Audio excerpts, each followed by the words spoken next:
ونشهد أن سيدنا ومولانا محمدا عبده ورسوله أرسله بالحق بشيرا ونذيرا وداعيا إلى الله بإذنه وسراجا منيرا. أما بعد فأعوذ بالله من الشيطان الرجيم. بسم الله الرحمن الرحيم. وَلَقَدْ آتَيْنَا لُقْمَانَ الْحِكْمَةَ أَنِ اشْكُرْ لِلَّهِ وَمَنْ يَشْكُرْ فَإِنَّمَا يَشْكُرُ لِنَفْسِهِ وَمَنْ كَفَرَ فَإِنَّ اللَّهَ غَنِيٌّ حَمِيدٌ. صدق اللہ العظیم.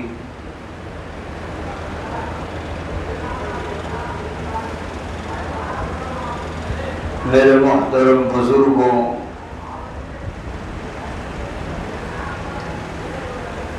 گزشتہ جمعہ یہ بات چل رہی تھی کہ ہمارے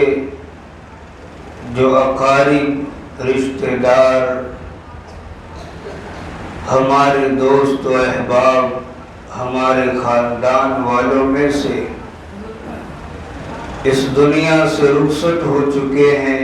اس دنیا سے جا چکے ہیں. ان جانے والوں پر ہمارا یہ حق بنتا ہے، ان کا ہم پر یہ حق ہے کہ ان کی خاطر ایصال ثواب کا ہم اہتمام کیا کریں.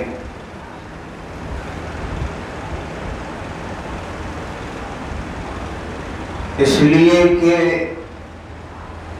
وہ اس دنیا سے جانے کے بعد جس عالم میں گئے ہیں اور جس جگہ گئے ہیں، وہ وہاں پر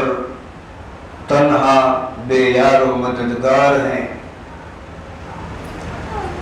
صرف ان کے اعمال ہی انہیں بچا سکتے ہیں. اگر ان کے اعمال اچھے ہیں، وہ نیکوکار تھے، تب تو ان کی قبر ان کے لیے آرام اور راحت کا ذریعہ بنے گی. اور اگر ہمارے وہ جانے والے دنیا سے اس حال میں گئے کہ صرف دنیا ہی کے ہو کر رہ کر زندگی گزار رہے تھے، ہر لمحہ صرف اسی دنیا کی کوشش میں ان کا گزرا تھا، اور ہم بھی آپ بھی دیکھ رہے تھے کہ ان کی زندگی کی صبح و شام کیسی ہے، تو ہم خوب اندازہ لگا سکتے ہیں کہ آج وہ قبروں میں پہنچ کر ہماری طرف سے پہنچنے والے اجر و ثواب کے کتنے زیادہ محتاج اور مستحق ہیں، کتنے ضرورت مند ہیں. اس لیے ہمیں ضروری طور پر اپنی زندگی کا یہ دائمی معمول بنانا ہے کہ روزانہ اپنے کسی نہ کسی مرحوم کے نام کچھ پڑھ کر،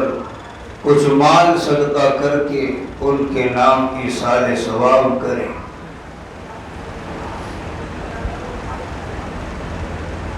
جس طرح آج وہ ہمارے درمیان سے رخصت ہو چکے، ایک وقت آئے گا کہ ہم کو بھی اس دنیا سے رخصت ہونا ہے. ایسا نہیں ہے کہ یہ حادثہ صرف انہی کے ساتھ پیش آیا، ہمارے ساتھ پیش آنے والا نہیں ہے. یہ ایسی یقینی چیز ہے، یہی موت دنیا کا ایک ایسا مسئلہ ہے کہ جس سے دنیا میں رہنے والے کسی انسان کو اختلاف نہیں ہے. ہر بندہ، ہر مذہب کا ماننے والا، ہر مذہب سے تعلق رکھنے والا اس بات پر متفق ہے کہ یہ حادثہ ہمارے ساتھ ہونا ہے۔ بڑے سے بڑا فلسفی ہو، بڑے سے بڑا سائنسداں ہو، انہیں دنیا کی اور بھی چیزوں سے اختلاف ہے، انہیں ہمارے مذہب اسلام سے اختلاف ہے، انہیں قرآن کریم سے اختلاف ہے، انہیں انبیاء علیہم السلام کی ذات گرامی سے اختلاف ہے، لیکن موت کا مسئلہ جب ان کے سامنے پیش کیا جاتا ہے تو وہ خاموش ہو جاتے ہیں۔ لیکن افسوس یہ ہے کہ جو مسئلہ ایسا تھا کہ ساری دنیا ہی اس پر متفق ہے، آج دنیا کے اکثر لوگ اسی چیز کو سرے نو بھلا دیے، اسی چیز کو اپنے ذہنوں سے اڑا دیے۔ ہر انسان یہ جانتا اور مانتا ہے کہ موت آنی ہے، اور یہ بھی جانتا ہے کہ کب آ جائے گی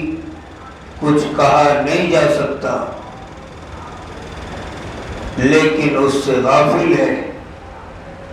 اس کی یاد سے بھول بیٹھا ہے، اس کو نظر انداز کیے ہوئے ہے، جبکہ یہ حادثہ کوئی معمولی حادثہ بھی نہیں، یہ کوئی معمولی آفت نہیں کہ اس کو اس طرح نظر انداز کر دیا جائے کہ چلو ہمیں یقین ہے کہ یہ آنے والا ہی ہے، لیکن اگر آ ہی گیا تو ہمارا کچھ خاص نقصان نہیں ہوگا، ہم کسی بڑے خسارے کا سامنا نہیں کریں گے۔ ایسا بھی نہیں ہے۔ یہ حادثہ تو ایسا ہے کہ آج جب دنیا میں ہمارے کسی دوست، رشتہ دار، احباب اور خاندان والوں کے ساتھ جب کوئی حادثہ پیش آتا ہے،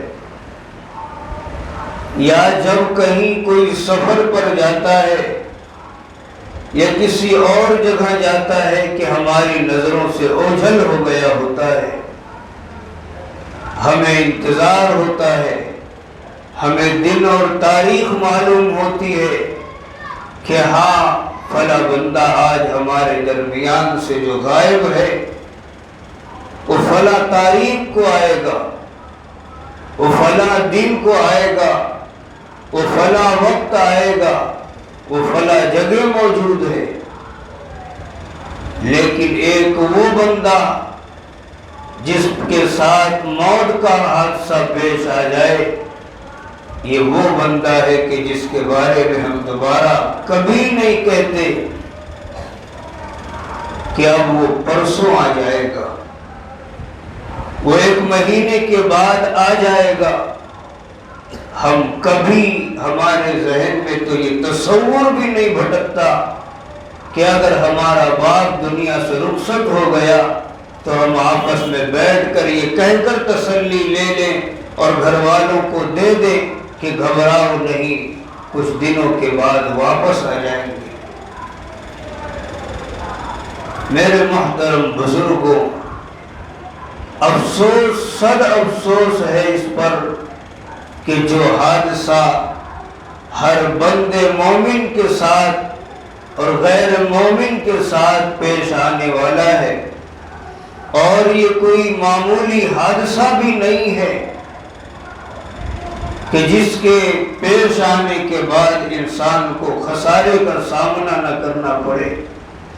لیکن پھر بھی انسان کا دل ہے، اس کا دماغ ہے، اس کا کلیجہ ہے کہ اتنے بڑے حادثے کو چند منٹوں میں ہضم کر جاتا ہے۔ نہ جانے کتنے دنیا میں آنے والوں کو اپنے گھر لے کر آیا،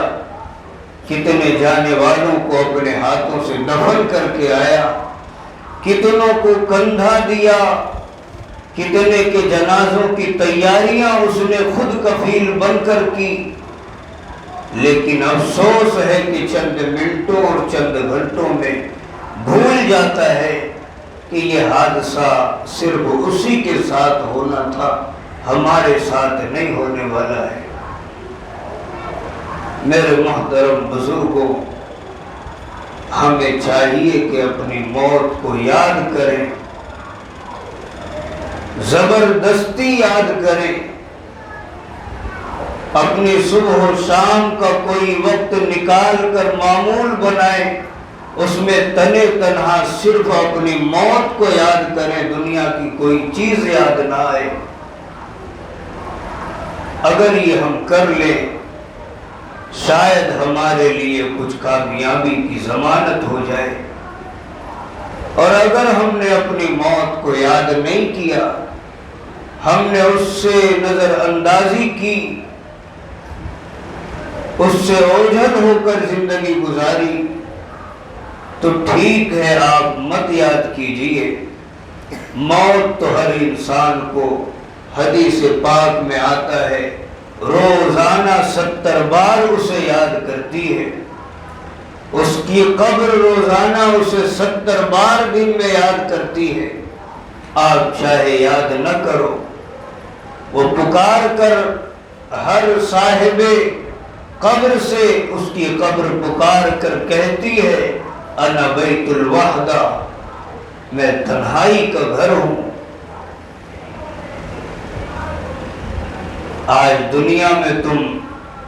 دوستوں کے ساتھ، رشتہ داروں کے ساتھ، اپنے گھر والوں کے ساتھ ہو تو تمہارا یہ گمان بن گیا ہے کہ شاید میرے یہاں لوٹ کر نہیں آنا ہے، تمہیں میرے یہاں ضرور آنا ہے۔ انا بیت الوحدہ، میں تنہائی کا گھر ہوں، میرے یہاں تمہیں میرے سوا کوئی دوسرا نہیں ملے گا۔ انا بیت الظلمات، میں اندھیری کوٹھی ہوں، میں اندھیریوں کا گھر ہوں، یہاں آ کر تمہیں کوئی چراغ ملنے والا نہیں ہے۔ انا بیت الحیۃ والعقارب، میں سانپ اور بچھوؤں کا گھر ہوں۔ دنیا میں رہ کر میرے یہاں آنے سے پہلے تیاریاں کر کے آنا۔ دنیا میں تو نے بڑے خوشنما باغ میں اپنی کوٹھیاں تیار کر لی، بڑے بڑے نگروں میں تو نے اپنے قلعے اور محلات بنوا لیے۔ میرے اس تاریک گھر کی روشنی کا، میرے اس تنہائی کے گھر کی دوستی اور یاری کا مداوع کر کے آنا، ورنہ بے فکر ہو کر آنے والوں کے ساتھ جو میں پہلے سلوک کرتی آئی ہوں، تیرے ساتھ بھی میرا وہی سلوک ہوگا۔ اور پھر وہ حدیث پاک میں آیا ہے کہ بندہ جب قبر کی تیاریاں کر کے جاتا ہے تو اس کی قبر اس کے لیے راحت کا سامان بنتی ہے، اور اگر یوں ہی چلا جاتا ہے تو قبر اس کو ایسا دبوچتی ہے کہ ساری دنیا کی قصے کہانیاں بھول جایا کرتا ہے۔ تو میرے محترم بزرگوں، آج اگر ہم کو اپنے مرحومین، اپنے دوست و احباب میں سے جانے والے یاد نہیں آ رہے ہیں، وہ آج وہاں کتنے ضرورت مند ہیں، کتنے ہمارے محتاج ہیں، ہم کو ان کی ضرورت نہیں سمجھ میں آ رہی ہے، ایسا نہیں ہے کہ اس ضرورت کا دن ہم کو نہیں دیکھنا پڑے گا۔ ہمارے ساتھ بھی ایک نہ ایک دن وہ حادثہ پیش آنے والا ہے، اور کب آ جائے کچھ کہا نہیں جا سکتا، لیکن اس کا ایک وقت مقرر ہے۔ اس وقت مقررہ کے 100 حصے کر کے ایک حصہ بھی انسان کی موت اس سے نہ پیچھے ہٹ سکتی ہے اور نہ اس کے بعد آ سکتی ہے۔ جو اللہ تعالی نے طے فرمایا ہے وہ ہر انسان کے ساتھ پیش آنا ہے۔ انسان جس نے حج پر آج زندگی گزار رہا ہے، شاید وہ یہ سمجھ رہا ہوگا کہ جب ہماری موت آنی ہوگی تو جس طرح ہماری شادیاں ہوتی ہے کہ شامیانے لگتے ہیں، دن اور تاریخ طے کر کے کارڈ بانٹے جاتے ہیں اور ساری تیاریاں ہوتی ہیں اور ہمیں بتایا جاتا ہے کہ فلاں دن تمہاری شادی ہے، شاید ہم سمجھتے ہیں کہ ہماری موت بھی یوں ہی آنی ہے۔ انسان کی موت کے آنے کا عالم یہ ہے کہ انسان ابھی بیٹھے بیٹھے سال ہر سال آگے کے منصوبے بنا رہا ہے کہ فلاں میٹنگ میں مجھے وہاں شامل کرو، فلاں میٹنگ میں مجھے وہاں شامل کرو۔ کہتے ہوئے گھنٹہ نہیں گزرا، موت نے اسے آ کر اچک لیا۔ اس موت کا تو یہ معاملہ ہے۔ حضرت سلیمان علیہ السلام ایک بار اپنے ساتھیوں کے ساتھ جا رہے تھے۔ ایک اجنبی آدمی آیا اور ان کے ساتھیوں میں سے ایک ساتھی کو بیٹھ کر گھور کر دیکھنے لگا اور اسے اس طرح گھور کر دیکھ رہا تھا کہ بندہ دیکھ کر پریشان ہو گیا، ڈرنے لگا کہ آخر یہ مجھے گھر کر کیوں دیکھ رہا ہے، میں نے اس کے ساتھ کیا کیا ہے، یا میرے کسی دشمن نے اس کو بھیجا ہے۔ اپنے ذہنوں میں خیالات کی دنیا میں وہ پہنچ گیا اور پھر گھبراتے ہوئے حضرت سلیمان علیہ السلام سے کہا کہ یہ آدمی مجھے گھور کر دیکھ رہا ہے جس سے مجھے بہت الجھن، بڑی گھبراہٹ ہو رہی ہے۔ اور پھر ان سے کہا کہ اے سلیمان علیہ السلام، اللہ تعالیٰ نے آپ کے لیے ہوا کو مسخر فرما دیا ہے، آپ ہوا کو حکم دے مجھے ہندوستان کے کنارے لے جا کر پہنچا دے۔ اس وقت سلیمان علیہ السلام ملک شام میں تھے۔ حضرت سلیمان علیہ السلام نے ہوا کو حکم دیا، ہوا اسے اڑا کر لے جا کر ہندوستان کے کنارے پہنچا کر آئی۔ یہ وہ جگہ تھی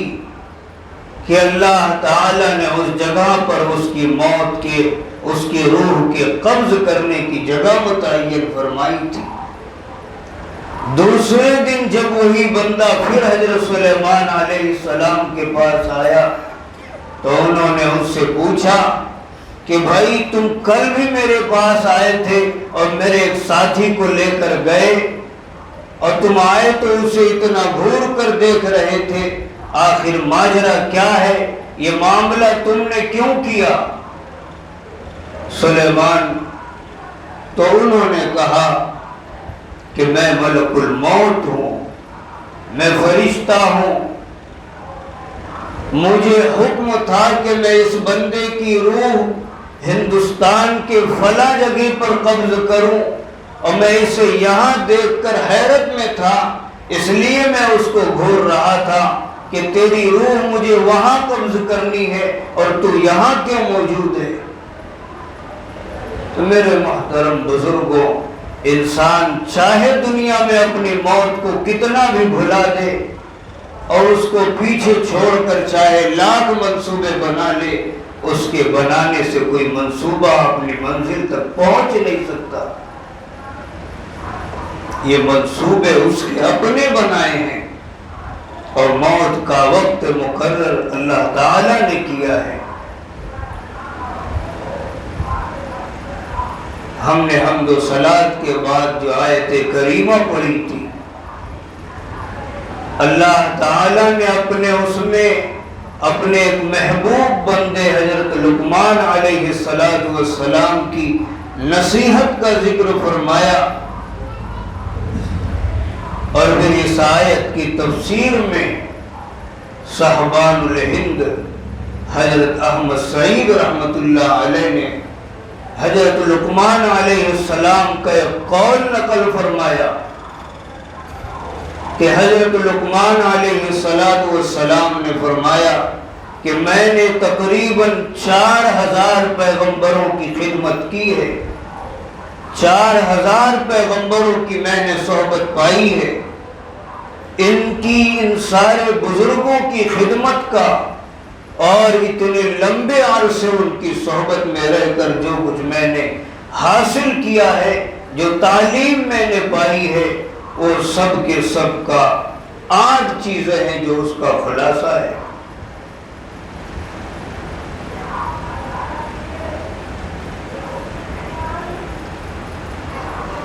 ان میں سے 5ویں اور 6ٹھی چیز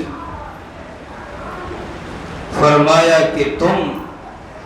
ہمیشہ 2 باتوں کو یاد رکھنا، ان کو کبھی بھولنا نہیں۔ ایک اپنی موت کو ہمیشہ یاد رکھنا، دوسرے ہمیشہ اللہ تعالی کو یاد رکھنا۔ یہ دونوں چیزیں تمہاری ذہنوں سے کبھی اوجھل نہیں ہونی چاہیے۔ یہی وہ چیز ہے جو ہمیشہ یاد کرنے کے قابل ہے، یہ فراموش کی جانے والی چیز نہیں ہے۔ اور پھر نبی علیہ السلام نے بھی فرمایا کہ لوگوں، لذتوں کو توڑ دینے والی، خواہشوں کو موڑ دینے والی چیزوں کو یاد کرو، اور وہ کیا ہے؟ تمہاری موت ہے۔ اپنی موت کو یاد کیا کرو، یہ تمہارے لیے بہت ہی بڑے فائدے کا سبب ہوگی۔ اور پھر اسی حدیث میں آگے ایک جملہ اور بھی ہے کہ نبی علیہ السلام نے فرمایا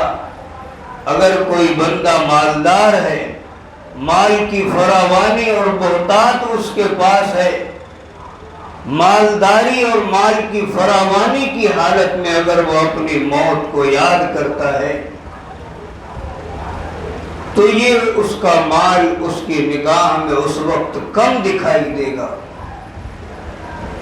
کوئی بندہ مال کی کمی کی صورت میں اپنی موت کو یاد کرتا ہے تو اس کا مال اس کے لیے اسے بہت زیادہ دکھائی دے گا، یعنی اس کو یہ سمجھ میں آئے گا کہ میرے پاس اتنا مال ہے جو میرے لیے کافی ہے، یعنی اس مال کی محبت اس کے دل میں نہیں آئے گی۔ اور مال کی محبت کا دل میں نہ آنا یہ معمولی فائدہ نہیں ہے۔ اگر انسان بادشاہ ہو جائے، پوری دنیا کا خزانہ اس کے ہاتھ آ جائے، لیکن وہ دل کے اندر نہیں ہے تو وہ مال و جائیداد اس کا کچھ بگاڑنے والی نہیں ہے، اس کا کچھ نقصان کرنے والی نہیں ہے۔ اس لیے کہ اس وقت انسان غافل نہیں ہوگا، لاپرواہی کی زندگی نہیں گزارے گا۔ اور اگر انسان کے پاس مال کم ہے لیکن جتنا ہے وہ دلوں کے اندر بھرا ہے تو اتنا مال بھی اس کو ہلاک کرنے کے لیے کافی ہے۔ ایسا نہیں ہے کہ بہت زیادہ مال ہو اور تو وہ خوشیاں منائے گا اور لذات اور شہوات کی زندگیاں گزارے گا، اتنا مال ہی اس کی ہلاکت اور بربادی کے لیے کافی ہے۔ اس لیے فرمایا نبی علیہ السلام نے کہ اپنی موت کو یاد کیا کرو، تمہارے لیے بہت ہی بڑے فائدے کا سبب ہے۔ اور یاد کرنے کی صورت کیا ہے؟ روزانہ یہ تصور کرو، ایک صورت تو یہ ہے کہ قبرستان جایا کرو، قبروں کے پاس کھڑے ہو کر یہ تصور کیا کرو کہ قبر مجھ سے یہ کہہ رہی ہے قبر مجھ کو یہ بتا رہی ہے کہ اے شخص، جس طرح آج تو زمین کے اوپر کھڑا ہے، اسی طرح یہ بندہ جو آج تجھے زمین کے اندر موجود دکھائی دے رہا ہے، یہ بھی تیری طرح دنیا میں ٹہلتا تھا، مچلتا تھا، کاروبار کرنے والا تھا، بہت بڑا تاجر تھا، یہ بھی شادی بیاہ کرنے والا تھا، اس کی بھی اولادیں تھی، بڑی زمین جائیداد تھی، لیکن تھا یہ کہ اسی دنیا کا ہو کر رہ گیا تھا۔ آج دیکھ یہ سب کچھ چھوڑ چھاڑ کر تنے تنہا یہ زمین کے اندر موجود ہے، اس کا کوئی یار و مددگار نہیں، اور نہ جانے اس بیچارے کا کیا حال ہے۔ کل اسے بھی سمجھایا جا رہا تھا، کل اسے بھی بتایا جا رہا تھا کہ دیکھ تیری موت ایک دن آنی ہے، اور اس کا کوئی وقت بھی مقرر نہیں ہے، اور دنیا میں کوئی جانتا بھی نہیں ہے کہ کب آئے گی، لیکن اسے سمجھ میں نہیں آتا تھا۔ آج دیکھ یہ بھی زیر زمین دفن ہو گیا، اور اس کا حال اب کچھ اچھا نہیں ہے، اور یہ نہ جانے کتنی محتاجگی اور بے کسی کی زندگی اب جی رہا ہے۔ میرا تجھ کو یہ پیغام ہے، تو ابھی سے اپنے ہوش کے ناخن لے لے۔ دنیا میں یہ سمجھدار بنتا تھا، بڑا عقل مند بنتا تھا، لیکن آج یہ خود تجھے پیغام دے رہا ہے کہ لوگوں، میں جتنا عقل مند بنتا تھا، یہاں پہنچ کر سمجھ میں آیا کہ میں سب سے بڑا بے وقوف تھا۔ تم ایسا کر کے نہ آنا، تم میری طرح زندگی گزار کر نہ آنا۔ تو میرے محترم بزرگوں، قبرستان جایا کریں۔ نبی علیہ السلام نے بھی فرمایا کہ قبرستان جایا کرو، اور صرف اس نیت سے جایا کرو کہ مجھے اپنی موت کی یاد تازہ کرنا ہے، مجھے ان زیر زمین دفن ہونے والے بندوں سے سبق لینا ہے،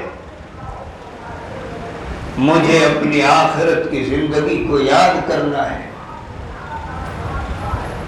اور پھر یہ بھی تصور کیا کریں کہ نہ جانے کتنی مرتبہ ہم نے اپنے دوست و احباب کے کفن دفن کی تیاریاں کی ہوگی، نہ جانے کتنی مرتبہ اپنے کندھوں پر جنازے ہم لے گئے ہوں گے، نہ جانے کتنے لوگوں کو اپنے ہاتھوں سے ہم نے دفن کیا ہوگا۔ ہمیں سوچنا چاہیے۔ آج غفلت کا تو یہ عالم ہے کہ لوگ قبرستانوں میں پہنچ کر بھی اپنی بھولی بسری کہانیاں یاد کرتے ہیں، اس لیے کہ بہت سے ایسے احباب وہاں جمع ہو جاتے ہیں جن سے ملاقات ہوئے مہینوں ہو گئی، کسی سے ملاقات ہوئے سال گزر گئے۔ آج ایک حادثہ پیش آیا تھا کہ سب جمع تھے، تو یہ سارے قصے کہانیاں قبرستان پہنچ کر کے بھی اپنے وہی دنیا کی باتوں میں مصروف ہوتے ہیں۔ یہ اس انسان کی بہت بڑی غفلت و لاپرواہی کا نتیجہ ہے۔ تو ہم کو چاہیے کہ جب ہم ان جنازوں کو لے جا رہے ہوں، انہیں دفن کر رہے ہوں، ہمارے اپنے ذہن میں یہ خیالات گردش کرنے چاہیے کہ جس طرح آج ہم یہ جنازہ لے کر جا رہے ہیں، آج ہم جس طرح اسے دفن کر کے ابھی چھوڑ کر چلے جائیں گے اور یہ تنہا یہاں رہ جائے گا، کل ہمارے ساتھ بھی یہ حادثہ ہونے والا ہے۔ کل ہمارے بھی کفن دفن کا کوئی انتظام کرے گا، کل ہمارا بھی جنازہ گھر سے نکال دیا جائے گا، کل ہمارے بھی ماں باپ، بھائی بہن، دوست و احباب ہم کو چھوڑ کر چلے جائیں گے۔ میرے محترم بزرگوں، یہ وہ منظر ہے، جب تک یہ منظر سامنے ہوگا انسان کبھی غفلت و لاپرواہی کی زندگی کا شکار نہیں ہوگا۔ اور یہی منظر جب نظروں سے اوجھل ہو جاتا ہے نہ وہ صبح نظر آتی ہے نہ وہ شام نظر آتی ہے، تو پھر انسان انسان ہی نہیں، انسانیت کے جامے سے نکل کر وہ درندہ بن جاتا ہے، وہ سانپ اور بچھوؤں سے بھی ہیبت ناک بن جاتا ہے۔ دنیا سانپوں سے بھی اتنا نہیں ڈرتی جتنا اس انسان سے ڈرتی ہے۔ اس کی قبر اس کو یہ پیغام دیتی ہے، اس کی موت جب وہ اسے یاد کرتا ہے تو یہ سبق دیتی ہے کہ دیکھ اپنی اس عارضی زندگی کی خاطر اپنی آخرت کی دائمی زندگی کو داؤ پر مت لگانا۔ اصل زندگی اور جو زیادہ دیر تک رہنے والی زندگی ہے وہ تو اس کے بعد شروع ہونے والی ہے۔ یہاں تو تجھے چند لمحے کے لیے ایک مہمان کے طور پر، ایک مسافر کے طور پر تجھے بھیجا گیا ہے، ورنہ ایسا نہیں ہے کہ جو یہاں آ گیا وہ جانے والا نہیں ہے۔ جو آیا ہے یہاں وہ جانے کے لیے آیا ہے۔ اگر ایسا ہوتا کہ یہ موت سے کوئی مستثنا ہوتا،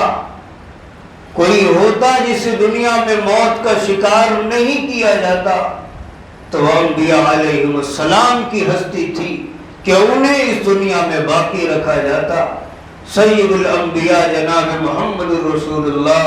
صلی اللہ علیہ وسلم کی ذات گرامی تھی کہ ان کے وجود مسعود کو باقی رکھا جاتا، لیکن یہ موت ہے،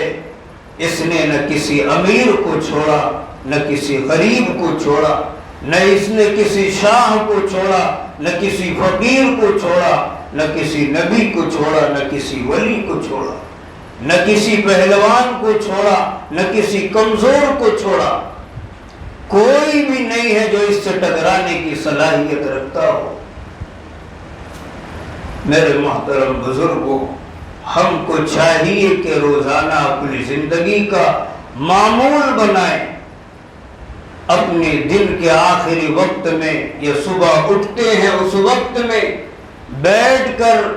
اپنے ذہنوں سے تمام خیالات کو دور کر کے صرف اور صرف اپنی موت کو یاد کریں۔ یقیناً یہ یاد کی جانے والی چیز ہے۔ ہم نے بتایا کہ لقمان علیہ السلام نے اپنے 4000 پیغمبروں کی صحبت میں جو تعلیم پائی اس کا خلاصہ آپ کے سامنے پیش کرتے ہوئے فرمایا، لوگوں اپنی موت کو یاد کرنا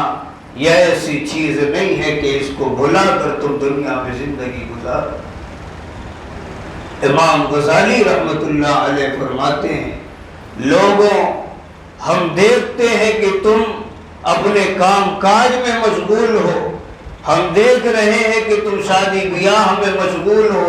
ہم دیکھ رہے ہیں کہ تم دنیا کے رسم و رواج میں مشغول ہو، ایسا مشغول ہو کہ شاید تمہیں موت نہیں آئے گی جبکہ تمہاری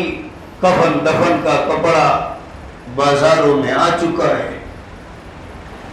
تمہارے کفن دفن کا سامان بازاروں میں آ چکا ہے، بس خریدنے کی دیر ہے اور تمہیں کفنانے کی دیر ہے، اور تمہارے منصوبے، تمہاری زندگیاں ہم کو یہ سکھا رہی ہیں، ہم کو یہ دکھا رہی ہیں کہ تم بڑی دیر زندگی گزارنے والے ہو۔ میرے محترم بزرگوں،